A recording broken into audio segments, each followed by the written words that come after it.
I'm going to share a quick and easy exercise that will really transform your photography. It's going to help make you more creative, which means the ability to see better and to transform your vision into reality. I'm going to run through an exercise that I did, break down my thought process, and talk about what we can learn from this exercise. I've been doing a lot of thinking about photography lately. I'm seeing so much chatter on social media. Everybody's talking about lenses and cameras and accessories, and this is all great. The right tool for the job is important, but beyond that, we need to kind of just put it aside and get on with what really makes us better photographers. So how do I feel? Well, I've distilled everything down to this one statement. Great photography isn't about the gear you use. It's about how well you can express your creativity and execute your ideas.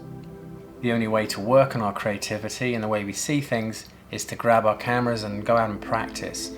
But practice what exactly?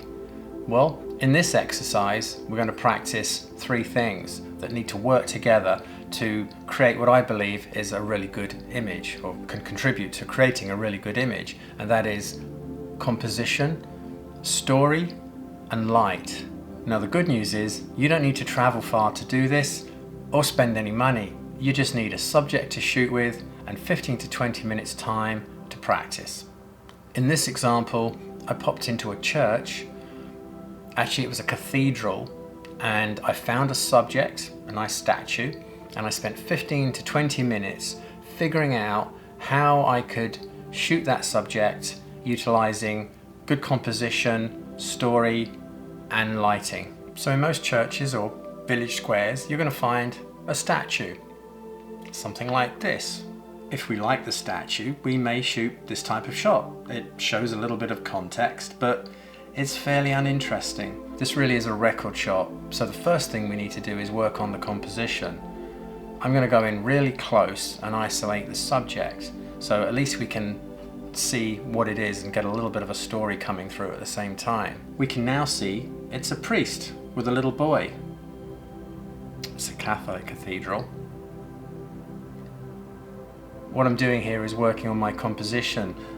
I have the subject in the left third of the frame looking into the frame, so that's nice and comfortable. It works well.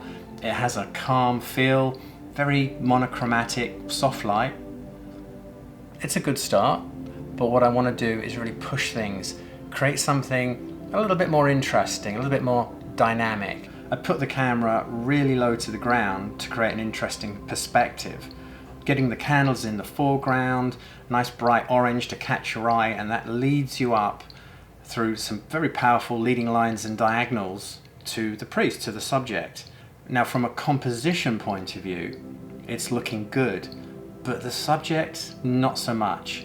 Only seeing the priest's eyes, not his full expression, and not seeing the boy's expression at all, it makes me feel a bit uncomfortable. We're not quite getting the full story. We might be misinterpreting what's going on there.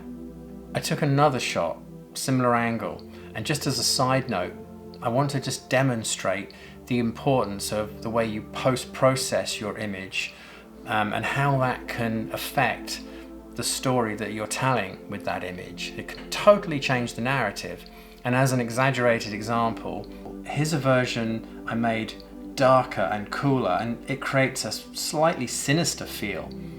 But by making the image brighter and warmer, we change the narrative and we transform the mood to affect the viewer's emotions and affect what the viewer is going to think. Mood is a key component to creating an image and telling a story. Now, the lesson here is, okay, we've found a nice composition potentially, but now let's just jump to story. Is that composition telling the right story? Is it telling an effective story? Is it telling a story at all? So let's look at that. In this example, well, yes, it does. By finding another composition like this, another way to look at the subject, I can change the way you feel about the image and about that subject. This angle introduces a little more context with the architectural details, but more importantly, it shows the full face of the priest, and he is clearly not looking as sinister as we may have assumed in previous images. We've revealed his kindness, and there's more of an accurate story being told now.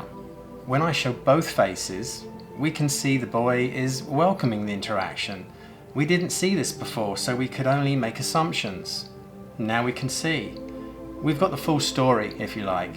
So now we understand what that story is, we can seek out further compositions that may help to tell that story even more effectively. Now let's introduce the third criteria, light. We've touched on post-processing and how that can really affect the mood of an image, but lighting is the most powerful tool or element of them all in terms of really evoking a mood and putting feeling into an image. I like this image, but lighting is not playing a huge role here at all. The previous image actually had lighting playing a more important role, but look at this one. Can you see the difference? Actually, can you feel the difference looking at this compared to this? What light does, in addition to making an image far more interesting visually, is it has the power to create emotion. Emotion is the holy grail of photography, in my opinion. All of these images were shot in less than 20 minutes, and it's a really great exercise, no matter how proficient you are as a photographer, how many years you've been doing it.